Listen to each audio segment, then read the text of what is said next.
আজকে আমরা জানব শিক্ষা জীবনের উৎসর্গ কী। শিক্ষা জীবন উৎসর্গ বলতে বোঝায় শিক্ষার জন্য সম্পূর্ণভাবে নিজেকে নিবেদন করা। এটি শিক্ষার্থী এবং শিক্ষকের উভয়ের ক্ষেত্রেই প্রযোজ্য।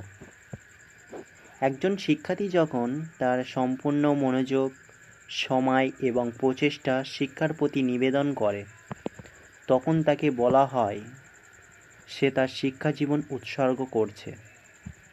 অন্যদিকে একজন শিক্ষক যখন শিক্ষার্থীদের জ্ঞান বিতরণ এবং তাদের জীবনে সঠিক দিক নির্দেশনা প্রদান করার জন্য সম্পূর্ণরূপে নিজেকে নিবেদন করেন, তখন তিনি তার জীবন শিক্ষা কর্মে উৎসর্গ করেছেন।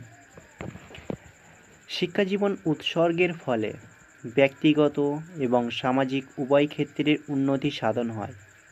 এটি ব্যক্তির জ্ঞান, দক্ষতা এবং নৈতিকতার উন্নয়ন ঘটায় এবং সমাজের উন্নয়নে গুরুত্বপূর্ণ ভূমিকা পালন করে থাকে।